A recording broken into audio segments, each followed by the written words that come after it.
Hey guys, ಎಲ್ಲರಿಗೂ ನಮಸ್ಕಾರ. ಬಸ್ಸು welcome back to Sagar stories. Just in ಬರ್ತಾ ಇದೆ ಬಿಗ್ ಬ್ರೇಕಿಂಗ್ ಅಪ್ಡೇಟ್ ನಮ್ಮ RCB ಕಡೆಯಿಂದ. ಅಂದರೆ RCB ಅವರೇ ಅಫಿಷಿಯಲ್ ಅಪ್ಡೇಟ್ ಕೊಟ್ಟಿಲ್ಲ. ಟೈಮ್ಸ್ ಆಫ್ ಇಂಡಿಯಾ ರಿಪೋರ್ಟ್ ಮಾಡಿದೆ RCBಗೆ ಇನ್ನ 2 ಬಿಡಸು RCBನ ಬೈ ಮಾಡಬೇಕು ಅಂತ ಅನ್ಕೊಂತ ಇದ್ದಾರೆ ಅಂತ. ಖುಷಿ ವಿಚಾರ ಏನು ಅಂತಂದರೆ ಇವರು ಕರ್ನಾಟಕ ಬೇಸ್ಡ್ ಬಿಡಸ್ ಆಗಿರೋದ್ರಿಂದ ಇನ್ನ ಖುಷಿ ವಿಚಾರ. RCB ಕನ್ನಡಿಗರಿಗೆ ಸಿಗಲಿ ಅಂತ, ಕರ್ನಾಟಕದವ್ರಿಗೆ ಸಿಗಲಿ ಅಂತ, ಕರ್ನಾಟಕ ಬೇಸ್ದಲ್ಲಿರೋವಂಥವ್ರಿಗೆ ಸಿಗಲಿ ಅಂತ ನಾವೆಲ್ಲ ಅನ್ಕೊಂತೀವಿ. ಯಾಕಂದರೆ ನಾವು ನೋಡಿದ್ದೀವಿ ಎಲ್ಲ ವಿಜಯ್ ಮಲ್ಯ ಸ್ಟಾರ್ಟ್ ಮಾಡಿದ್ದು ನಮ್ಮ RCBನ, ಅಂದರೆ ಬೈ ಮಾಡಿ ಎಲ್ಲ ಗುಡಿ ಹಾಕ್ಕೊಂಡು ಎಲ್ಲ ಇನಿಷಿಯೇಟ್ ಮಾಡಿದ್ದವರು ಯಾರ್ಯಾರ ಕೈಲೋ ಸಿಕ್ಬಿಟ್ಟು ಏನೇನು ಆಗೋಗ್ಬಿಡ್ತು. ಆಮೇಲೆ ಇವಾಗ ಮತ್ತೆ ಕರ್ನಾಟಕದವ್ರ ಕೈಲಿ ಸಿಕ್ಕಿದ್ರೆ ಚೆನ್ನಾಗಿರುತ್ತೆ ಅನ್ನೋ ಥರ ಒಂದು ಹೋಪ್ ಅಷ್ಟೇ ನಮಗೆ. ಫೈನಲಿ ಯಾರಿಗೆ ಸಿಗುತ್ತೋ ಗೊತ್ತಿಲ್ಲ. ಒಟ್ನಲ್ಲಿ ಬಿಡಸ್ ಬಗ್ಗೆ ನಾನು ನಿಮಗೆ ಹೇಳಿದ್ದೆ, ಇವರು ತಗೊಳ್ಳೋವಂಥ ಸಾಧ್ಯತೆ ಇದೆ ಅಂತ. ಯಾರ್ಯಾರು ಅಂತಂದರೆ US ಬೇಸ್ಡ್ ಒಂದು ಪ್ರೈವೇಟ್ ಇನ್ವೆಸ್ಟ್ಮೆಂಟ್ ಕಂಪನಿ ಒಂದು ಅದಾನಿ ಗ್ರೂಪ್ಸು, ಜೊತೆಗೆ ಪುನಾವಾಲಾ ಇವರೇ ಫ್ರಂಟ್ ಲೈನಲ್ಲಿದ್ದಾರೆ ಅಂತಲೂ ಕೂಡ ಹೇಳಿದ್ದೆ. ಆ್ಯಂಡ್ JSW ಗ್ರೂಪ್ಸು, ಜೊತೆಗೆ ದೇವ್ಯಾನಿ ಇಂಟರ್ನ್ಯಾಷನಲ್ ಗ್ರೂಪ್ಸು. ಸೊ ಇಷ್ಟು ಕಾಂಪಿಟೇಟರ್ಸು ಇದ್ದಾರೆ, ಈ 5 ಕಾಂಪಿಟೇಟರ್ಸ್ ಇದ್ದಾರೆ ಅಂತ. ಇದಕ್ಕೆ ಇವಾಗ ಇನ್ನೂ 2 ಹೊಸ ಕಾಂಪಿಟೇಷನು ಹುಟ್ಕೊಂಡಿದೆ. ಇವ್ರಿಗೆ ಸಿಗುತ್ತೋ ಬಿಡುತ್ತೋ. ನಾನು ಹೇಳಿದ್ದೆ ಅವಾಗ ಅದಾನಿಗೆ ಸಿಕ್ತು ಅಂದರೆ, ಅದಾನಿ ಗ್ರೂಪ್ಸಿಗೆ ಸಿಕ್ತು ಅಂದರೆ ಖುಷಿ ಇರುತ್ತೆ ಅಂತ. ಸೊ ಅದಾನಿ ಗ್ರೂಪ್ಸ್ನ ಬಿಡ್ತು ಅಂತಂದರೆ ಇಲ್ಲ ಅಷ್ಟರ ಮಟ್ಟಿಗೆ ನನಗೆ ಇಂಪ್ರೆಸಿವ್ ಥರ, ಅಂದರೆ ಇವ್ರಿಗೆ ಸಿಕ್ಕರೆ ಇಲ್ಲ ಚೆನ್ನಾಗಿರುತ್ತೆ ಗುರು ಅಂತ ಅನ್ನಿಸ್ತಾ ಇಲ್ಲ. ಒಟ್ಟಲ್ಲಿ ಪುನಾವಾಲಾನೇ ಮೈನ್ ಒಂಥರ ಕಂಟೆಂಟರ್ ಆಗಿರೋದು, ಮುಂದೆಗಡೆ ಫ್ರಂಟ್ ಲೈನಲ್ಲಿ ಇರೋದು ಅನ್ನೋ ಥರನೇ ಅಪ್ಡೇಟ್ ಬರ್ತಿದ್ದು. ಇವಾಗಲೂ ಕೂಡ ಅವ್ರದ್ದೇ ಫ್ರಂಟ್ ಲೈನಲ್ಲಿ ಇರೋವಂಥದ್ದು, ಬೇರೆಯವ್ರದ್ದೆಲ್ಲ ಫ್ರಂಟ್ ಲೈನ್ ಇಲ್ಲ. ಒಟ್ಟಿನಲ್ಲಿ ಅವರು ಕೂಡ ಪಾರ್ಟಿಸಿಪೇಟ್ ಮಾಡ್ತಾ ಇದ್ದಾರೆ, ಬೇಕು RCB ಅಂತ ಅನ್ಕೊತಾ ಇದ್ದಾರೆ. ಅನ್ಕೊಳೋದಲ್ಲ, ಇನ್ಫ್ಯಾಕ್ಟ್ ಬರ್ತಾ ಇದ್ದಾರೆ, ಇವ್ರ ಜೊತೆ ಕಾಂಪಿಟೇಷನ್ಗೆ ಬರ್ತಾ ಇದ್ದಾರೆ ಅಂತ. ಕರ್ನಾಟಕದ ಯಾವ private company, private firm investment ಮಾಡೋದಕ್ಕೆ ರೆಡಿ ಇದೆ RCB ತಗೊಳ್ಳೋಕೆ ರೆಡಿ ಆಗಿದೆ ಅಂತಂದರೆ ಇಟ್ಸ್ ಮಣಿಪಾಲ್ ಗ್ರೂಪ್ಸ್ಗಳು. ಮಣಿಪಾಲ್ ಗ್ರೂಪ್ಸ್ನ ಚೇರ್ಮನ್ ಆಗಿರೋವಂಥವ್ರು ಇವಾಗ ಡಾಕ್ಟರ್ ರಾಜನ್ ಪೈ ಅವರು ಕಾಂಪೀಟ್ ಮಾಡಬೇಕು ಅಂತ ಅನ್ಕೊಂಡಿದ್ದಾರಂತೆ ಈ ಒಂದು ವಾರಲ್ಲಿ. ಸೊ ಯಾರಿಗೆ ಅಲ್ಟಿಮೇಟಾಗಿ ಸಿಗುತ್ತೋ ಗೊತ್ತಿಲ್ಲ. ಇವರು ಕರ್ನಾಟಕ ಬೇಸ್ಡ್ ಆಗಿರೋದ್ರಿಂದ, ಮಣಿಪಾಲ್ ಅಂದರೆ ಎಲ್ಲರೂ ಕೂಡ ಗೊತ್ತಿರುತ್ತೆ. ಆ್ಯಂಡ್ ಇವ್ರು ಕರ್ನಾಟಕದಲ್ಲೇ ಹುಟ್ಟಿರೋದ್ರಿಂದ ಖಂಡಿತ ಕನ್ನಡದ ಒಲವು ಎಲ್ಲ ಒಂದು ರೇಂಜಿಗೆ ಇದ್ದೇ ಇರುತ್ತೆ. ಸೊ ಕರ್ನಾಟಕದವರಾಗಿರೋದ್ರಿಂದ ನಮಗೂ ಕೂಡ ಒಂಥರ ಏನಾದ್ರು ಪರವಾಗಿಲ್ಲ, ಚೆನ್ನಾಗಿ ಮೈಂಟೈನ್ ಮಾಡ್ತಾರೆ ನಮ್ಮ RCB ಅನ್ನೋ ಥರ.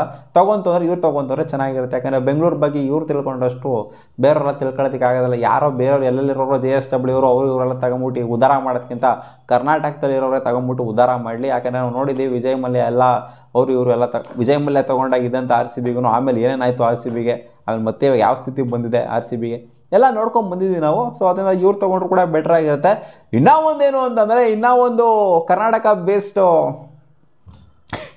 ಒಂದು ಕಂಪನಿ ಯಾವುದು ಟ್ರೈ ಮಾಡ್ತಾ ಇದೆ ಅಂದರೆ, ಕಂಪನಿ ಅನ್ನೋದಕ್ಕಿಂತ ಇದಾರಲ್ಲಪ್ಪ ಬ್ರದರ್ಸು, ಲೆಜೆಂಡ್ರಿ ಬ್ರದರ್ಸು, ಝೀರೋದಾನ ತೊಗೊಂಬಂದವರು ನಿಖಿಲ್ ಕಾಮತ್ ಆ್ಯಂಡ್ ನಿಖಿಲ್ ಕಾಮತ್ ಅವರು ಫ್ರಂಟ್ ಲೈನಲ್ಲಿ ಇದ್ದಾರಂತೆ. ಇವರು ಯಂಗೆಸ್ಟ್ ಬಿಲಿಯನಿಯರ್, ಬೇರೆ ಇಂಡಿಯಾದ ಒಂಥರ ಯಂಗೆಸ್ಟ್ ಬಿಲಿಯನಿಯರ್ ಅಂತ ಅನ್ಕೊಬೋದು ಇವಾಗ. ಅಟ್ ದ ಏಜ್ ಆಫ್ 38 ಝೀರೋದಾನ ತಗೊಂಬಂದಂತ, ಇವಾಗಲ್ಲ ಮುಂಚೆ ತೊಗೊಂಬಂದಿದ್ರು. ಇವಾಗ ಅವ್ರಿಗೆ 38 ವರ್ಷ ಏಜು.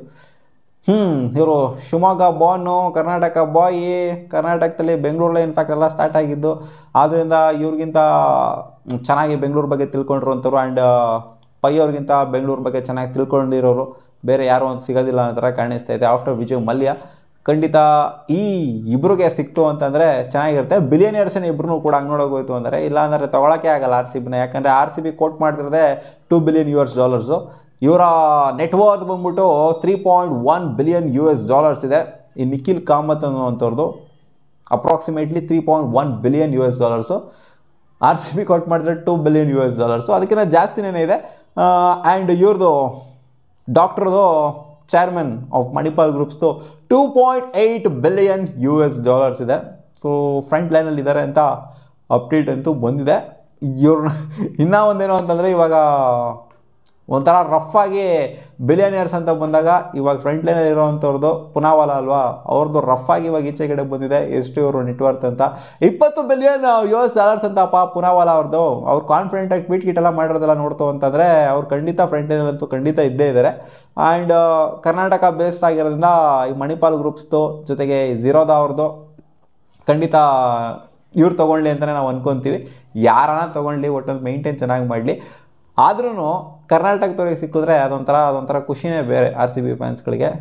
ಝೀರೋದಾ ಅವರ ಓನರ್ಗೆ ಜೊತೆಗೆ ಈ ಕಡೆ ಮಣಿಪಾಲ್ ಅವರ ಚೇರ್ಮನ್ಗೆ ಸಿಕ್ತು ಅಂದರೆ ಚೆನ್ನಾಗಿರುತ್ತೆ ಅಂತ ಅನ್ಕೊತಾ ಇದೀವಿ. ಬೇಡ ನಮ್ಮ ಅಲ್ಟಿಮೇಟ್ ಆಗಿ ಅದು ಯಾರಿಗೆ ಸಿಗುತ್ತೆ ಅಂತ. ದುಡ್ಡು ಗಿಡ್ಡು ಎಲ್ಲ ಮ್ಯಾಟೆಲ್ಲ ನೋಡ್ತು ಅಂತಂದರೆ ಪುನಾವಾಲ ಫ್ರಂಟ್ ಮುಂದೆ ಕಡೆ ನಿಂತ್ಕೊಂಡಿದ್ದಾರೆ. ಅದು ಬಿಡ್ತು ಅಂತಾರೆ ಎಲ್ಲ ಕಾಂಪಿಟೇಷನಲ್ಲಿದ್ದಾರೆ. RCBಗಿಂತ ಜಾಸ್ತಿ ದುಡ್ಡು ಇಟ್ಕೊಂಡ್ರವ್ರೆ, ಅಂದರೆ ಬಿಲಿಯನಿಯರ್ಸೇ ಖಂಡಿತ ತೊಗೊಳಕ್ಕಾಗದು RCB. ಸುಮ್ಮನೆ ಅಂತೂ ಬಂದು ತಗೊಳ್ಳೋದಕ್ಕಾಗೋದಿಲ್ಲ. ಮತ್ತೆ ಸಿಗೋಣ ಮುಂದಿನ ವಿಡಿಯೋದಲ್ಲಿ ಗಾಯ್ಸ್, ಬಾ.